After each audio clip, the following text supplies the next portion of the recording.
Hello everyone, this is your social guru Dalika Sarwal from Exemplar Point. Okay, now today we are starting the chapter History, the French Revolution. और यहाँ पे मैं आपको बता रही थी कि historians क्या थे पूरे के पूरे, ठीक है, और वो क्या करते थे, हर चीज को डेट से जोड़ देते थे। और हम आज इसीलिए इतना परेशान है, लेकिन आप डेट से मत जोड़िए बेटा, आप इवेंट से जोड़िए। अब मुझे एक बात बताइए, आपका बर्थडे कब आता है? 25 दिसंबर, क्रिसमस में सेंटा हुआ, ठीक है। चलो आपका कब आता है बेटा?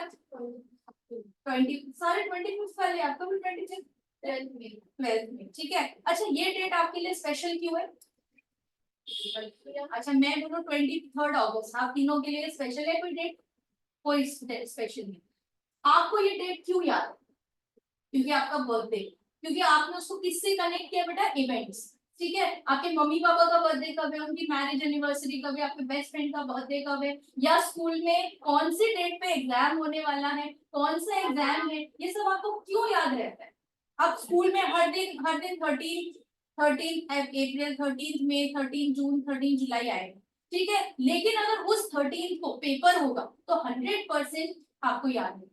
टेस्ट है, पेपर है, कब है भाई, कब है बहन, ठीक है। 12 को 12 को, 13 को 13 को, ऐसे याद रखना। तो वी जस्ट नीड टू क्या करना है, हमको इवेंट को उसके साथ कनेक्ट कर देना है। We just need to connect the event from the and you are not required to get afraid of dates. You just need to connect the dates with the events.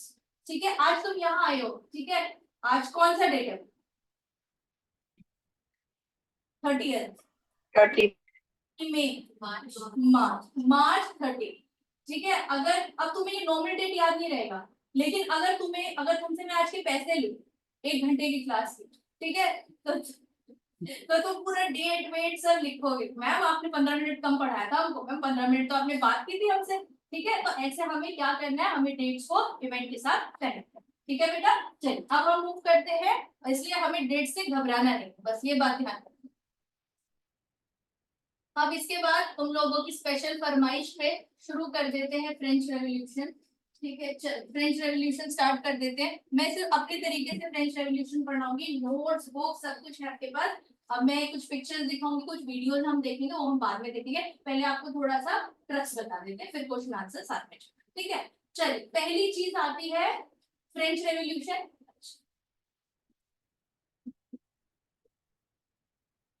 बेटा इस word का मुझे मतलब बताना दोनों का जरा। फ्रांस में क्या हुआ? रिवोल्ट किया। किसने रिवोल्ट किया होगा, जानवरों ने या इंसानों ने? इंसानों ने कि जानवरों ने, बस इतना बता सकता, बस ठीक है। तुम लोग भी ना क्या इतना ज्यादा आंसर मत दो, keep it very simple, keep it very very simple, okay. यहाँ पे मैं अभी लैंग्वेज की, रिलीजन की बात नहीं कर रही, आई एम जस्ट आस्किंग इंसानों ने कि जानवरों, क्या आंसर होना चाहिए? बस काम खत्म करो, क्यों इतना मुश्किल बनाना है हिस्ट्री को, ना चाहते हुए भी अननेसेसरी पूछा मैंने क्वेश्चन, नहीं अपने आप ही। देखो फ्रांस में क्या हुआ, रिवोल्ट हुआ, क्या हुई? क्रांति हुई, ठीक है। I am little bit good in Hindi, तो मैं थोड़ा थोड़ा हिंदी में भी बता देती हूँ। क्या हुआ? क्रांति किसने की? इंसानों ने। अब ऐसे कौन से इंसान होंगे जो क्रांति करेंगे, तो रिवोल्ट करें। अगर मैं यहाँ पे तुमको ठीक ठाक पढ़ा रही हूँ, तो क्या तुम मेरे खिलाफ क्रांति करोगे? लेकिन मैं तुम्हें बाल पकड़ पकड़ के मार रही हूँ, सोचो, ठीक है, या फिर मैं तुम्हें टॉर्चर कर रही हूँ, लिटरली तुम्हें बहुत एम्बैरेस कर रही हूँ, तो क्या तुम मेरे खिलाफ रिवोल्ट करोगे? Yes ma'am. कौन किसका नो? क्यों तो करना पड़ेगा रिवोल्ट? नहीं करेंगे रिवोल्ट, ये मत सोचो मैं मैम हूँ, अगर कुछ गलत है तो रिवोल्ट करेंगे, पर ये नहीं कि मम्मी ने डांटा तो रिवोल्ट करेंगे, आपने डांटा कैसे, वहां वो सही बात के लिए डांटे, ठीक है। तो अब मुझे क्या, मैंने क्या पूछा आप लोगों से, ऐसे कौन से लोग थे जिन्होंने क्रांति की? हाँ भाई, किस क्यों क्रांति हुई, क्या हुआ होगा उन लोगों के साथ? पक्का टॉर्चर किया होगा, बहुत तंग किया होगा किसी को, तो इसीलिए। अब वहां पे कुछ ऐसे इंसान थे, यानी कि कुछ ऐसे लोग थे, ग्रुप ऑफ पीपल था, जिनको बहुत ज्यादा परेशान किया, ठीक है। किसी ने तो किसी को परेशान किया ही होगा, तभी ये रिवोल्ट हुआ है, अननेसेसरी तो रिवोल्ट होगा, ठीक है। तो फ्रेंच रेवोल्यूशन की कहानी ये थी बेटा कि फ्रांस में रिवोल्ट हुआ, क्रांति हुई, किसने की? इंसानों ने की। क्यों की? क्योंकि वहां पे कुछ लोगों को बहुत ज्यादा टॉर्चर किया जाता था, परेशान किया था, ठीक है। इंसान थे कुछ, ग्रुप ऑफ पीपल था जिनको बहुत परेशान किया। इतनी कहानी समझ में आ गई, बहुत सिंपल, बहुत सोबर। ठीक, अब देखते हैं कौन से लोग टॉर्चर करते थे और देखेंगे किसको टॉर्चर करते। तो हिस्ट्री इज ऑल अबाउट कब, कहाँ, कैसे, क्यों, ठीक है, यही सब।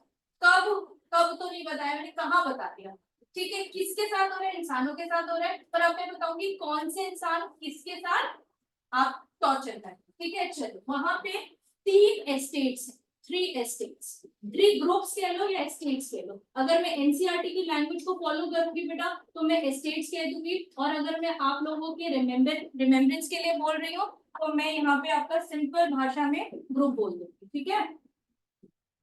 चलो, इसके बाद हम लोग मूव करेंगे आगे की तरफ। लिखने की अभी रिक्वायरमेंट नहीं है, बाद में जब बोलूंगी तब आप लोग लिखिएगा, क्वेश्चन आंसर्स पे सीधा लिखिएगा, अभी समझिए, ठीक है। चलिए, इसके खत्म होते ही क्वेश्चन आएगा, ठीक है, इसके खत्म होते ही टॉपिक आपके पास क्वेश्चन आएगा।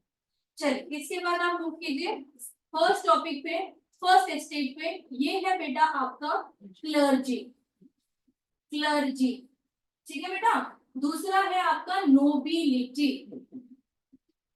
तीसरा है आपका कौन सी, एरिस्टोक्रेसी नहीं है बेटा, ये है आपका थर्ड एस्टेट, इसको बोलते हैं first estate, second estate, third estate भी बोलते हैं। और ये एस्टेट है आपका क्या कहते हैं, मिडिल क्लास।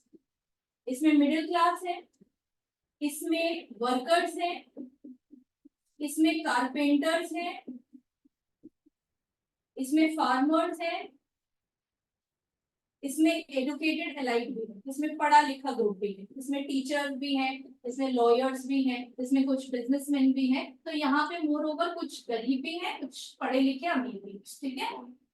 अब सबसे पहले देखते हैं क्लर्जी को, ठीक है, फिर देखेंगे नोबिलिटी कौन था, और फिर देखेंगे थर्ड एस्टेट। अच्छा, तो क्लर्जीज कौन थे बेटा, क्लर्जीज थे आपके जो फादर्स होते हैं ना चर्च में, वो।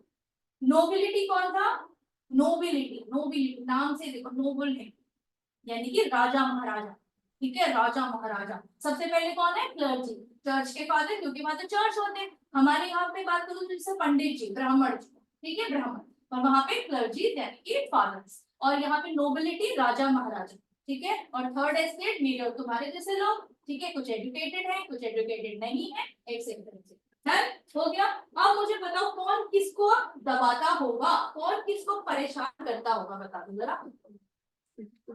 देखो, अमीर लोग गरीबों को ही परेशान करते हैं, कभी देखा किसी गरीब को कि अमीरों को परेशान कर रहा है, नहीं, ठीक है। तो गरीब तो अमीरों को परेशान बेचारे नहीं कर पाते, लेकिन अमीर जरूर गरीबों को परेशान करते हैं। तो ये दोनों एस्टेट्स ने मिलकर ना इस एस्टेट की वाटर, इस एस्टेट के लोगों, अभी तो बताया कि चर्च के फादर ने लिया है।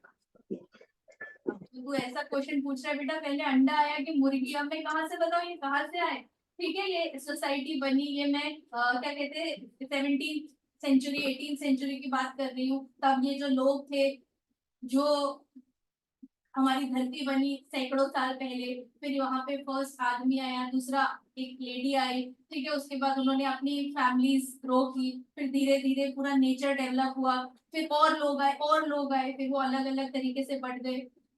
French revolution, French revolution, French revolution के अंदर 3 स्टेट्स, हाँ 3 एस्टेट फ्रेंच रेवोल्यूशन। अच्छा, ये नहीं समझ में आया, अरे बेटा, अच्छा अच्छा अच्छा, इसका मतलब क्या है बेटा, देखो ये तीनों एस्टेट्स कहाँ रहते थे, फ्रांस में, क्योंकि हम कौन से रेवोल्यूशन की बात कर रहे हैं, फ्रेंच रेवोल्यूशन। तो ये इंडिया के लोग तो हो नहीं सकते, ये कहाँ के लोग हैं, France.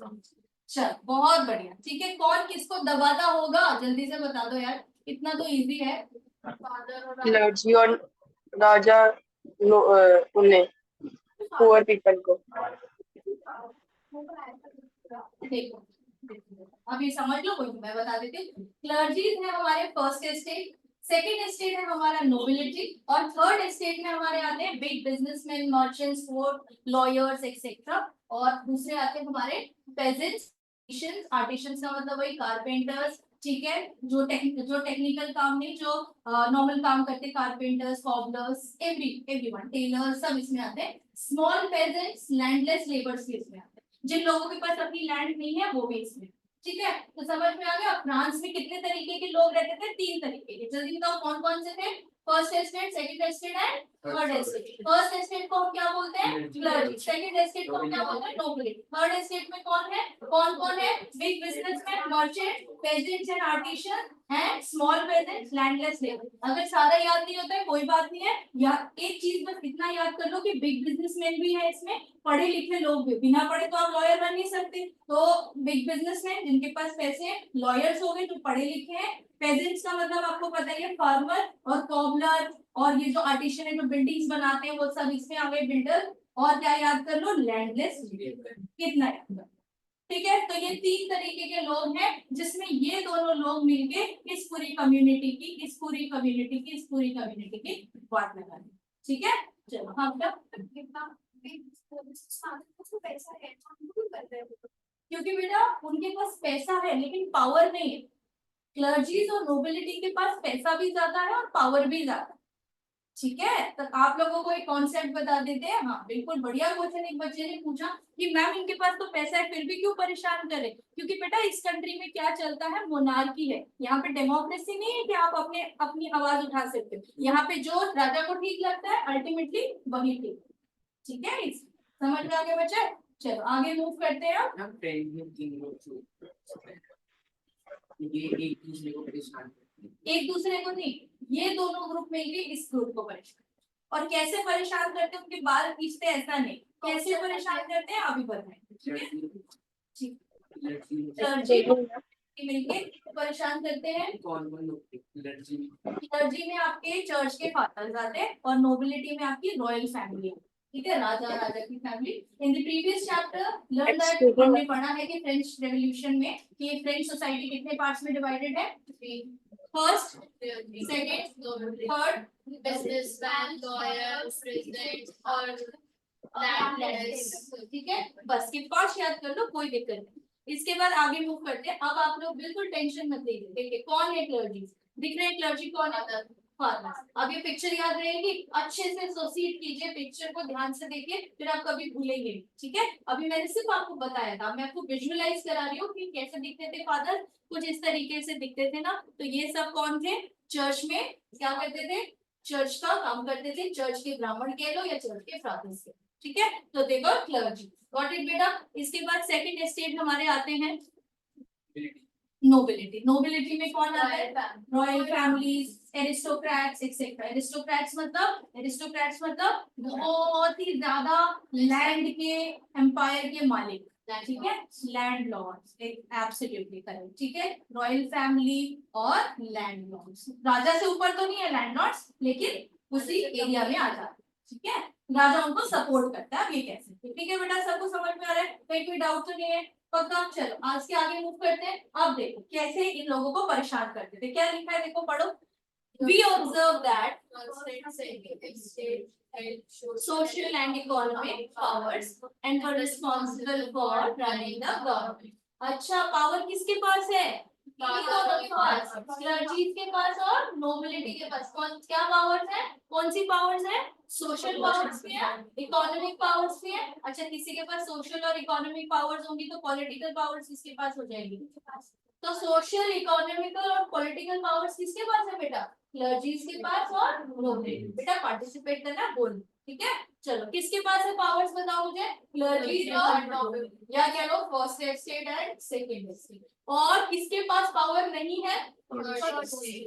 Social power, economical power, running the government मतलब पॉलिटिकल पावर। तो सारी पावर्स किसके पास है? क्लर्जीज और नोबिलिटीज के पास। इसका मतलब गवर्नमेंट मतलब ये खुद ही गवर्नमेंट को चलाते हैं। हाँ, क्योंकि इनकी गवर्नमेंट चलती थी। अब जैसे कुछ हो गया, सपोज करो कोई प्रॉब्लम, तुम्हें कोई शिकायत है, तो तुम किसके पास जाओगे? राजा के पास जाओगे। तो राजा के पास डिसीजन मेकिंग की पावर आ गई, तो वो क्या चला रहे? कंट्री को चला रहे हैं, यानी कि पॉलिटिकल पावर उनके पास है। जैसे पहले जमाने में यहाँ होता था।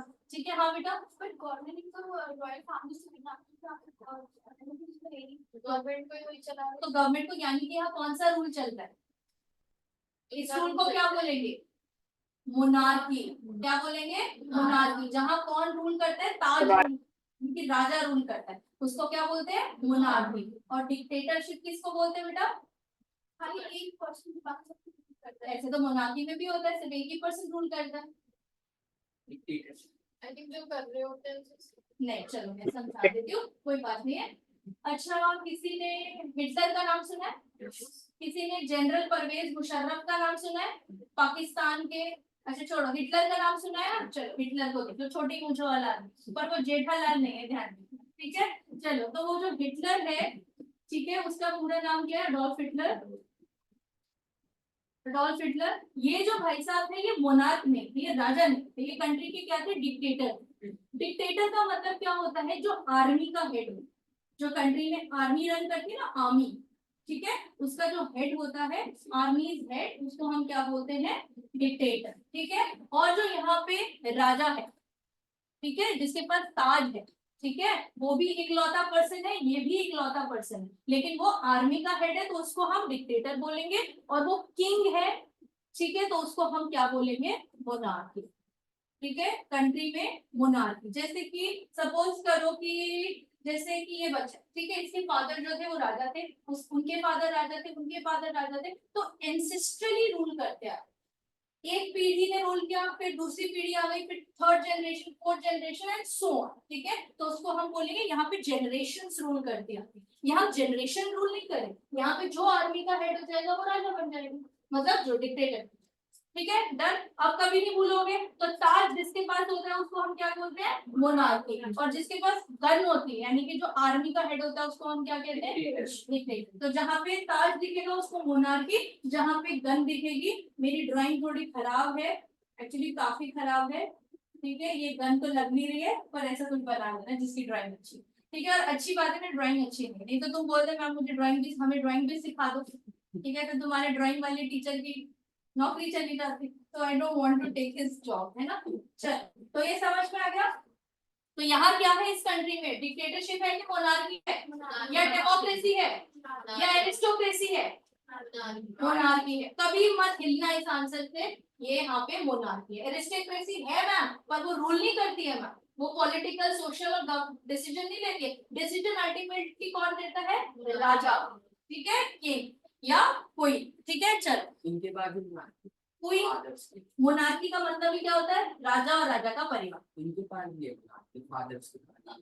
नहीं बेटा, you are interpreting it wrong. ध्यान से सुनो मैं क्या कह रही हूँ। जिनके पास ताज है वो मोनार्की, जिनके फादर, दादा, परदादा वो सब रूल करते हैं उसको हम मोनार्की बोलते हैं। ये लोग क्लर्जी है, लोग ब्राह्मण, ठीक है, ये लोग पूजा पाठ करने वाले, जो बहुत पावरफुल, ठीक है, पूजा पाठ भगवान से जुड़े हुए हैं ना, ये लोग, चर्च है भगवान से जुड़ा हुआ है, तो लोगों के अंदर भगवान की बहुत श्रद्धा है, तो ये लोग क्या कर रहे हैं? ये लोगों से, भगवान से लोगों को कनेक्ट करवा रहे हैं, तो इसलिए इनको बहुत स्ट्रॉन्ग माना जाता है। जैसे इंडियन कल्चर में ब्राह्मण्स को माना जाता है, वैसे यहाँ पे क्लर्जीज को माना जाता है, इनकी कम्युनिटी पर, इसीलिए इस कम्युनिटी का नाम क्या रखा गया है? क्लर्जी। और इस कम्युनिटी का नाम क्या रखा हुआ है? नोबिलिटी। और थर्ड एस्टेट बेचारे सारी कम्युनिटीज का मिक्सचर है, ठीक है, डन। और इस कंट्री में चल क्या रहा है?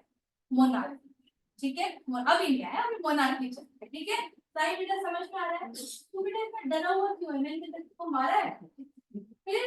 ठीक है, तो इतना सहमा हुआ क्यों है?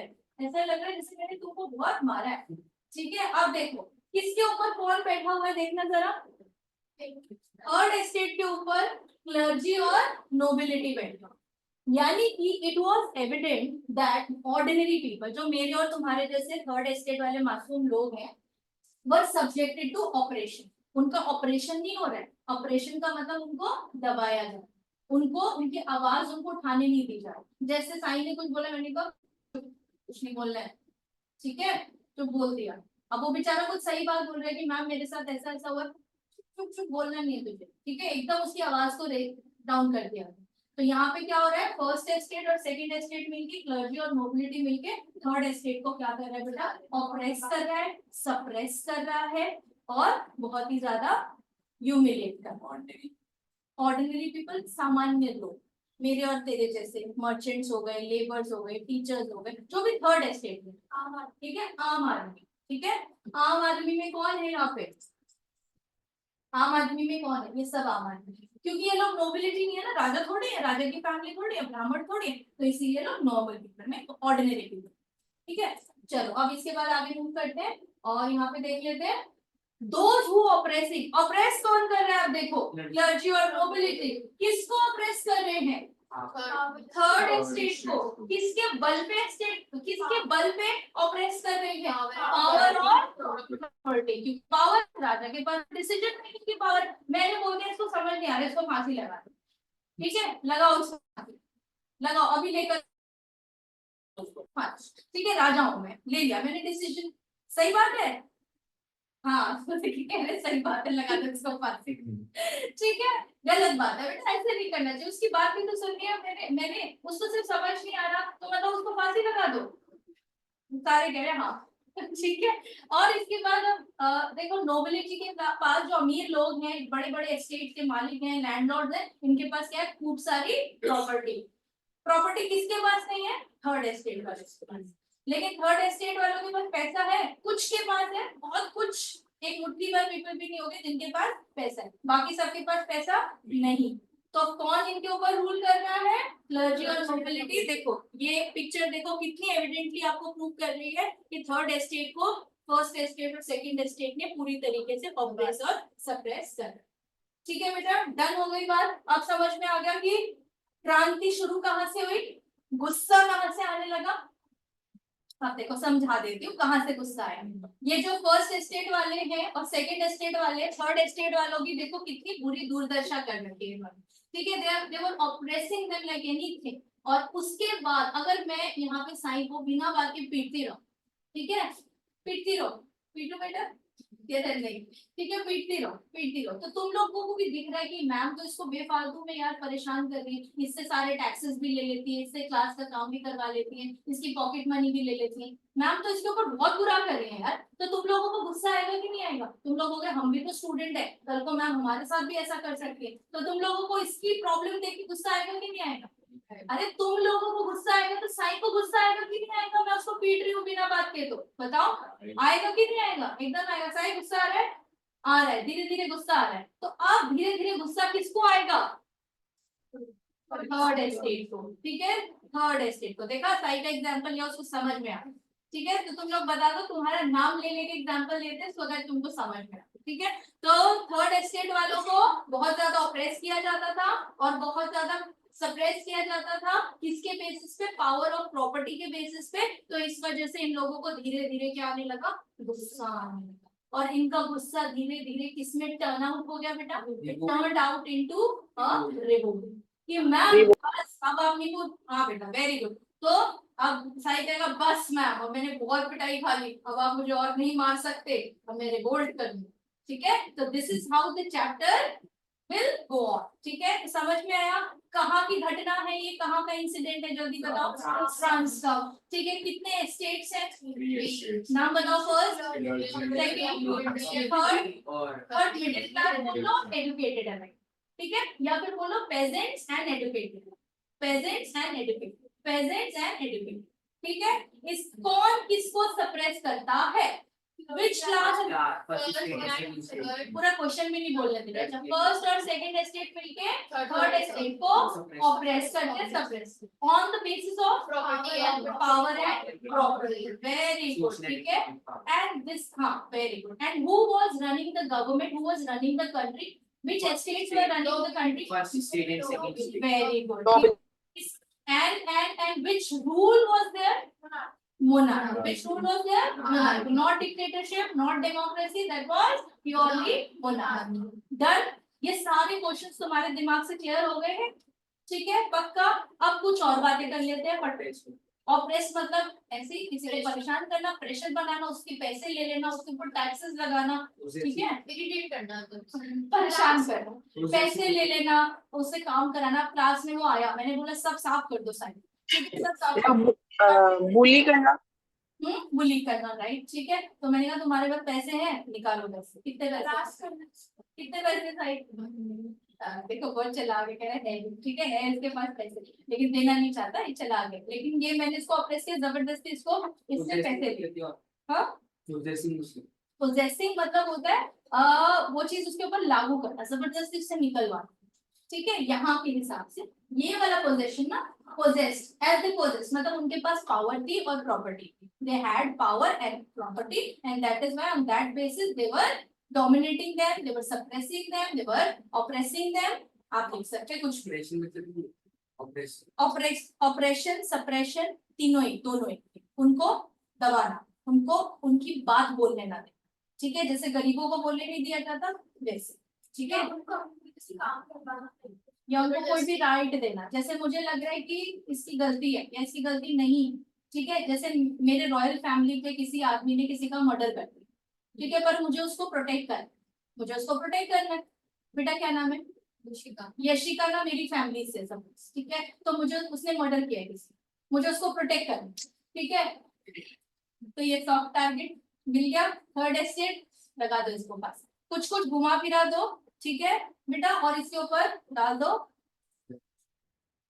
सारा का सारा ब्लेम इसके ऊपर डाल दो, क्लर्जी नहीं है थर्ड एस्टेट में, इसके ऊपर डाल दो, ठीक है, और इसको चढ़ा दो और बचा लो अपनी फैमिली को, ठीक है, तो this is how they were possessing power and they were possessing property, ठीक है, चलो इतना क्लियर हो गया, आप किसी को कोई डाउट नहीं है, चलो अब आगे कुछ बातें करेंगे, अब ये वाला पूरी कहानी तुमको समझ में आ गई होगी बेटा, ये वाला फ्रेंच रेवोल्यूशन शुरू हुआ फ्रांस में हुआ, क्रांति की क्यों, किसने क्रांति की, इंसानों ने, जानवर तो नहीं थे, नहीं थे, कौन से टाइप के लोग थे, रूल क्या था, अच्छा अब तुम्हें सब समझ में आएगा कि मैम ये दो स्टेट मिल गए ना, जिस स्टेट को बहुत ऑप्रेस करते थे सप्रेस करते थे, लेकिन अब तुम्हें एक और बात बतानी, इस ग्रुप की तो अभी बात ही नहीं की, ठीक है, अब यहाँ पे एक राजा था, अभी मैंने बोला राजा था, राजा तो था ही, उस राजा का नाम क्या था, लुइस नहीं होता बेटा, फ्रेंच लैंग्वेज में हम ना लुई बोलते हैं, ठीक है, लुई, इस हम कभी भी नहीं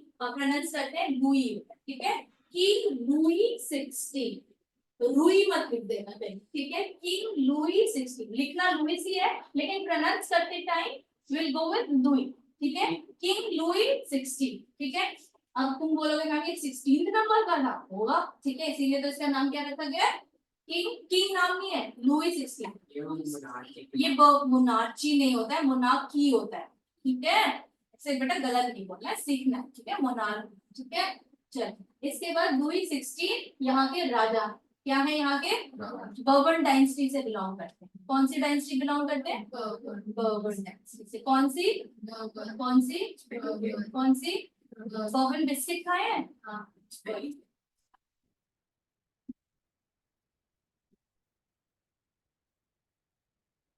ठीक है, बर्बन डायनेस्टी, डायनेस्टी की स्पेलिंग पे बताओ, गुड, ठीक है, जी बर्बन और ये लुई है, इनको क्या करते हैं, अपन दो ब्रांच के नाम है, लुई तो और बर्बन स्टेट, हाँ बिल्कुल है, बिल्कुल कर सकते हो, या तो आप किसी भी तरीके से कर सकते हो, तुम्हारी अपनी मर्जी है, ठीक है, लुई जो था वो बर्बन खा रहा था, बर्बन बिस्किट खा रहा था, तो लुई किंग है और बर्बन डायनेस्टी, ठीक है, बर्बन डायनेस्टी में लुई अपना राज करता था, नहीं नहीं नहीं नहीं, जैसे आप आपका सरनेम क्या है, यादव, तो आप कौन सी फैमिली से हो, यादव फैमिली से चलते हैं, तो वो उस फैमिली से, ठीक है, लुई 16 सेंचुरी बर्बन खा रहा था, ऐसे याद कर लो, ठीक है, आरडी बर्मन मत लिख देना गलती से, ठीक है, कभी कहीं पता चले सिंगर का ही नाम है, बहुत इजी है, लुई, ठीक है, क्या खा रहा है, बर्बन खा रहा है, यानी कि बर्बन डायनेस्टी से नंबर क्या है 60, 16 बिस्किट खा गया, ऐसे भी याद कर सकते, ठीक है, लुई बर्बन नहीं नाम है,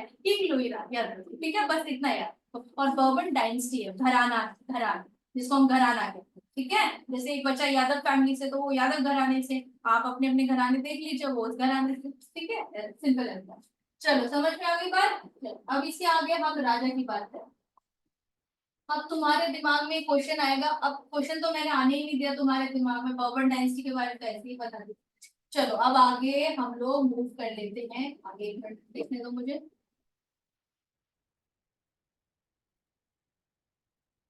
ये क्वेश्चन है तुम लोगों का, किंग के बारे में समझ में आ गया, अच्छा किंग ना इतना बकवास किंग है ना, इतना बेकार किंग है ना बेटा, कि वो लोगों को बिल्कुल भी सपोर्ट नहीं कर, क्या नहीं कर रहा है, बिल्कुल, अगर यहाँ पे इसने इसको पीट दिया तो मैं कुछ नहीं बोलती, ये रॉयल फैमिली का, वो बेचारा थर्ड एस्टेट, चलो शिफ्ट करते, ये थर्ड एस्टेट का, वो रॉयल फैमिली, तो परेशान हो गया थर्ड एस्टेट करते हुए, तो इसने इसको पीट दिया, कुछ भी कर दिया, उससे टैक्सेस लिए जा रहे, बहुत कुछ किया जा रहा है, लेकिन वहां पे उसको बिल्कुल भी राजा को ही नहीं, किसी के लिए काम नहीं कर रहे राजा, सिर्फ राजा किसके लिए काम कर रहे हैं, अपने ट्रेजरी को बढ़ाने, और अपने पैसे को बढ़ाने के लिए जो राजा है ना, लोगों से पता है क्या लेता है, टैक्सेस, और सारे टैक्सेस कौन पे करता है? Third estate. वेरी गुड बेटा, थर्ड एस्टेट। फर्स्ट और सेकंड एस्टेट खुद थोड़ी पे करेगा, है ना। फर्स्ट एस्टेट ब्राह्मण भी नहीं करते, क्लर्जीज भी नहीं करते, सिर्फ थर्ड एस्टेट जो है आपका सारे के सारे टैक्सेस को पे करता है।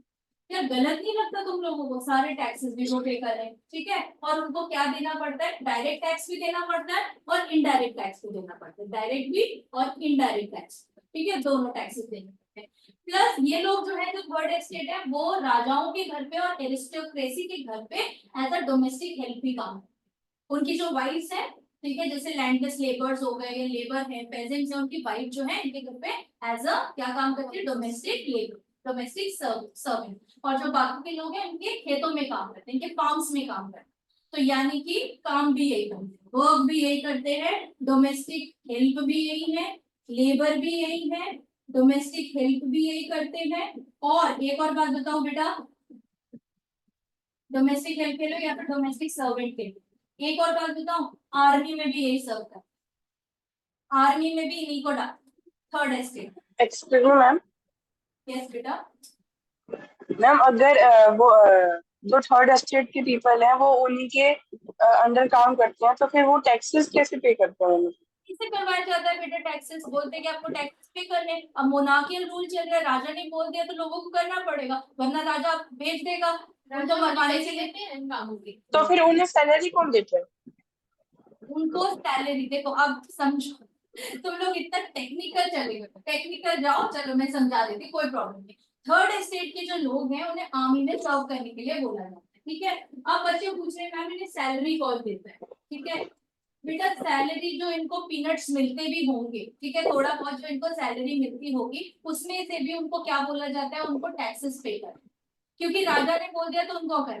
फर्स्ट एस्टेट जो हमको भगवान से जोड़ रहा है, जो क्लर्जी है, उनसे आप पैसे नहीं ले सकते, because somehow they are connecting you towards the god, so that is why they are not liable to pay the taxes। and nobility को तो अपना ट्रेजरी बढ़ा, तो वो तो anyway खुद तो टैक्सेस देंगे नहीं ना, गवर्नमेंट टैक्स देती है, तुमसे पेट्रोल का, डीजल का, हर चीज का टैक्स लिया जाता है। तुम आज रेस्टोरेंट में खाना खाने चले जाओ, ठीक है, सर्विस टैक्स, और तुम कुछ खरीदने जाओ, जीएसटी लगता है तुम पे, सारे सारे टैक्सेस लगते हैं। तो तुम कहोगे कि मैम हमारे पापा जो है वो तो आर्मी में काम करते हैं, ठीक है, तो उनके ऊपर टैक्सेस नहीं लगने चाहिए। बेटा कुछ हो सकता है, कुछ छूट मिलती है, हमारे आर्मी मैन को कुछ छूट मिलती है, ठीक है, उनको प्रायोरिटीज मिलती हैं आज के टाइम पे, लेकिन टैक्सेस तो बेचारे वो भी पे करते हैं। तो हम ये थोड़ी कह सकते हैं कि राजा ने बोल दिया कि आप उसको सैलरी मिल रही है तो आप टैक्सेस पे नहीं करेंगे, तो उसी सैलरी में से ही उनको टैक्सेस पे करने हैं, ठीक है बेटा। और थर्ड एस्टेट की तो हालत खराब है, थर्ड एस्टेट तो आर्मी में काम कर रहा है लेकिन टैक्सेस भी पे कर रहा है,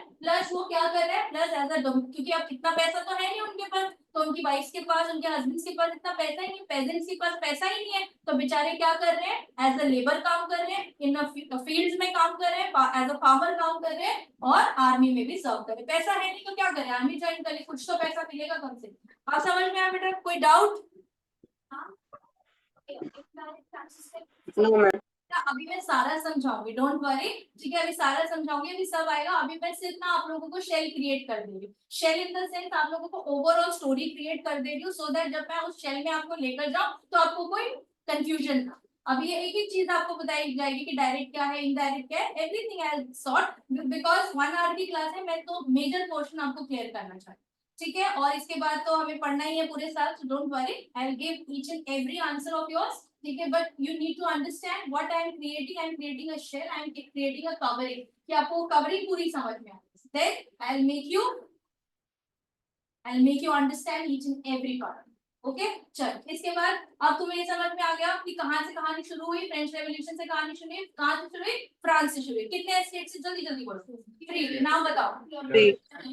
क्लर्जी, नोबिलिटी, थर्ड एस्टेट। बार बार रिवाइज कराती रहोगे हर क्लास में, ठीक है। कौन किसको सबसे ज्यादा ऑपरेट और सप्रेस करा? फर्स्ट और सेकंड, थर्ड एस्टेट को। फर्स्ट और सेकंड, थर्ड को।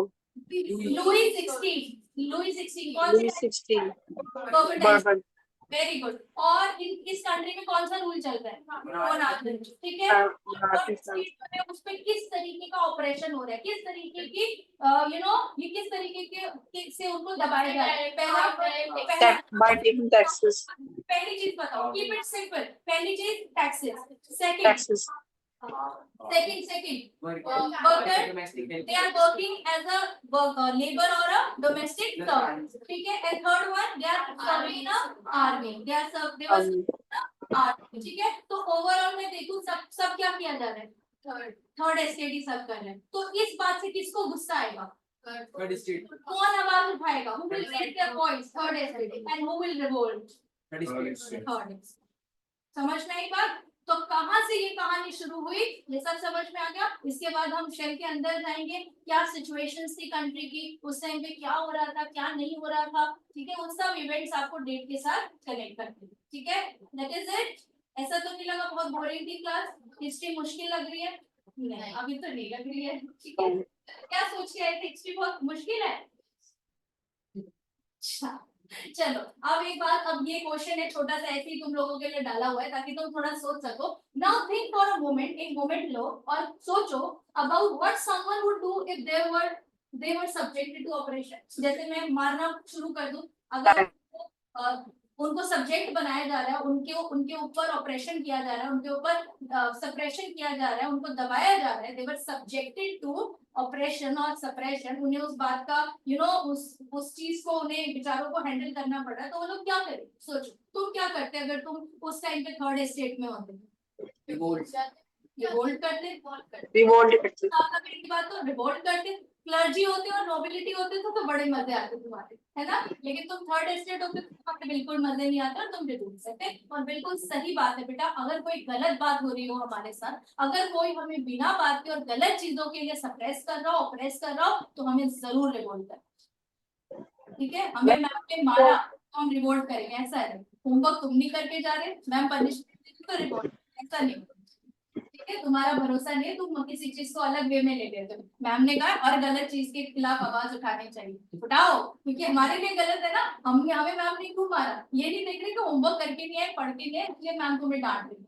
लेकिन नहीं, मैम ने गलत किया, ऐसा नहीं. ठीक है बेटा. So you need to understand who is right and who is wrong, because education is the thing जिससे हम ये सीखते हैं कि क्या चीज सही है और क्या चीज गलत है. अगर कोई बहुत एजुकेटेड है और उसको ये नहीं पता है लाइफ में क्या सही है क्या गलत है, तो आई डोंट थिंक सो कि वो एजुकेटेड है. ठीक है. चलो एनीवे, इसके बाद आगे देखो. दोज हु वर फेसिंग, अब इतनी बड़ी बड़ी बातें नहीं करते, वापस आ जाओ. Those who were facing operation, the common people raise their voices against it. तो थक के हार के लोगों ने क्या किया? अपनी आवाज को उठाया, अपनी आवाज को रेज किया. ठीक है. क्लर्जी, हाय हाय. ठीक है. मोनार्की. ठीक है. अब उन्होंने सोचा फ्रेंच में कैसे बोला, कितना अच्छा लग रहा होगा जब उन्होंने बोला, फिर ट्रांसलेट करके लिखा है. ठीक है. Next class. एनीवेज, उन्होंने क्या किया? अपनी वॉइस को रेज किया. ठीक है. हम ऐसी बदमाशी हमारे साथ नहीं चलेगी. जोर से बोलो. बदमाशी हमारे साथ नहीं चलेगी. नहीं चलेगी. ठीक है. तो यहाँ पे लोगों ने फाइनली देखो हथियार उठा लिए हैं, अब लोग रिवोल्ट के लिए तैयार हैं. ठीक है. अब तुम्हें एक बड़ी अच्छी बात बता देती हूँ. जो मैंने तुमसे थर्ड एस्टेट की बात की ना बेटा, थर्ड एस्टेट की, ये लोग ना, एक चीज बड़ी अच्छी थी, ये पॉपुलेशन में 90%. ठीक है. 90% पॉपुलेशन इनकी थी. लेकिन इतने टाइम तक इनके ऊपर रूल कौन कर रहा था? सिर्फ 10%, जो क्लर्जी और नोबिलिटी थी. और इनके पास लैंड पता है कितनी थी? 90% ये लोग थे, लेकिन इनके पास लैंड आई गेस सिर्फ 40%. I need to recheck this, but आप अपने NCERT में recheck करना. I guess 40% is there. जो 90% के पास 40% जमीन है. मतलब 10% लोगों के पास 60% प्रॉपर्टी. 60% प्रॉपर्टी. तो सोचो बेचारे गरीब नहीं होंगे तो और क्या होंगे. ठीक है. बस एक बात अच्छी है कि इनकी पॉपुलेशन है, और अगर ये पॉपुलेशन एकजुट हो जाए, अगर ये यूनाइट हो जाए against the king and against those communities. ठीक है. लेकिन इसमें तुम्हें नहीं लगता क्लर्जी से ज्यादा गलती राजा की है? क्योंकि क्लर्जी की तो राजा की बात मानते हैं, तो ये लोग किसके खिलाफ आवाज उठा रहे हैं? नोबिलिटी यानी कि किंग के खिलाफ, यानी कि मोनार्की के खिलाफ. ठीक है. मैं बताऊं, मैं अभी बताऊंगी ना सारी बातें. आज ही इतने पैसों में इतना ही मिलेगा. चलो आई एम जस्ट किडिंग. अभी बहुत ज्यादा प्रेशर मत लो. आउटर शेल क्रिएट हो गया कि किस तरीके से रिवोल्ट स्टार्ट हुआ. That is how we have to understand thing. अब हमें ये पता है कि क्यों हुआ, कैसे हुआ, क्या हुआ, इसकी वजह से लोगों को आवाज उठाना पड़ा. फिर जब इंटरनिटीज पे आएंगे तो तुम आराम से समझ जाओ मेरा क्या था कॉन्सेप्ट. ये क्रिएट, अब मैं तुम्हें बताऊं, ये 3 एस्टेट थे, इसमें ये टैक्स लगाया जाता था, वो टैक्स लगाया जाता था, ऐसा होता था, वैसा होता था. तुमको 100% समझ नहीं आएगा, फिर तुम 1 घंटे बाद बोलोगे बहुत बोरिंग क्लास थी, चलो अब भाग जाते हैं यहाँ से, या फिर तुमको मजा नहीं आएगा। But the thing is that first you have to understand, once you'll get the thing you can 60% land है, 90% के पास और 40% उनके पास है, आई मीन 60% लैंड है। दिखाओ, I said I need to check this, देखते हैं क्या है।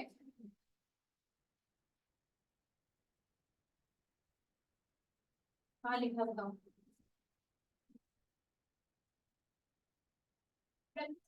अभी मैंने बुलाया तुझे, ठीक है चलो।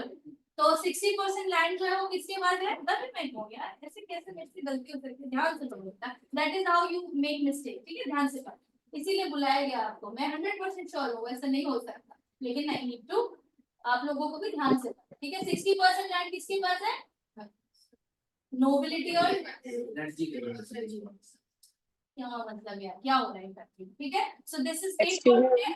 यस बेटा, who is speaking? मैं हार्दिक और मैं टोटल रिवोल्ट कितने ईयर्स के लिए चला था? सारे क्वेश्चन आज ही पूछ लोगे बेटा, नेक्स्ट क्लास के लिए कुछ नहीं पढ़ना है। अभी इनडायरेक्ट और डायरेक्ट टैक्सेस पे पूरा हो गया, ठीक है। अभी कितने साल चला बेटा, don't worry, I give you each and every information regarding this, ठीक है, don't you worry about that. कितना एक्साइटमेंट मतलब, ठीक है, हिस्ट्री के लिए बड़े अच्छा लग रहा है, तुम लोग इतना खुशी से पढ़ रहे हो, इतनी हंसी वाली चेहरे, कहीं हंस के दिखाओ, हाँ वेरी गुड, ठीक है चलो। एनीवे देखो, हंस के पढ़ना है, खुश होके पढ़ना है, मैं तुम्हें बहुत ज्यादा बोर करना नहीं चाहती, पर थोड़े क्लासेस के बाद थोड़ा बोरिंग होगा, ठीक है, डोंट वरी, क्योंकि अल्टीमेटली तो हिस्ट्री है और तुम बच्चे ही हो, ठीक है। बट मैं चाह रही हूँ कि तुम लोग किस तरीके से चीजों को समझो, ये मैं चाहती हूँ कि तुम लोग अपनी चीजों में सॉर्ट हो, ठीक है। अब ये बच्ची कभी नहीं भूलेगी कि क्लर्जी और नोबिलिटी के पास 60%, ठीक है। So once you'll do mistake, then that moment आप लोगों को फिर वो रियलाइज हो गया, आपको समझ में आ गया, तो फिर आप गलती करते। सब्जेक्टेड मतलब होता है जब आप उसके मतलब कोई आपको आपके ऊपर वो चीज ला रहा है, जैसे they are subjected to dominance, you are subjected to study, मतलब तेरे को पढ़ाई करना जरूरी है, ठीक है, तेरे ऊपर सब्जेक्ट लाया जा रहा है। तो एक ही मतलब होता है ऑप्रेस सप्रेस। नहीं, हाँ, ऑपरेस और सब्जेक्ट्स का तो एक ही मतलब होता है, सब्जेक्टेड का मतलब डोमिनेंट का मतलब डोमिनेंट का मतलब आप किसी के ऊपर चढ़ जाओ, हाँ किसी के ऊपर चढ़ जाओ, मतलब किसी को खा जाओ, दिमाग खराब कर दो, ठीक है। चल, मतलब अपने आप को ज्यादा इंपॉर्टेंस दो और दूसरे को बिल्कुल इंपॉर्टेंस ना दो, तो दैट इज डोमिनेंस, ठीक है। समझ में आ गया बेटा, ये इवेंट कब हुआ, कहाँ हुआ, कैसे हुआ, ठीक है। और इसके अलावा ये डायरेक्ट टैक्सेस, इनडायरेक्ट टैक्सेस क्या थे, कब हुआ, ये चीजें, इसके अंदर और क्या क्या चीजें थी, क्या मोनार्की खत्म हुई होगी, क्या लोगों ने जो रिवोल्ट किया होगा वो सक्सेसफुल रहा होगा, और अगर रहा होगा तो कितने लोगों को अपना खून बहाना पड़ा होगा, कितने लोगों ने कितनी मुश्किल से ये रिवोल्ट किया होगा, और रिवोल्ट के रिजल्ट में उनको क्या डेमोक्रेसी मिली होगी या नहीं मिली होगी, ये हम जानेंगे अगली बार, ठीक है। Thank you so much for all your patience, thank you, you can move now, ठीक है, थैंक यू सो मच।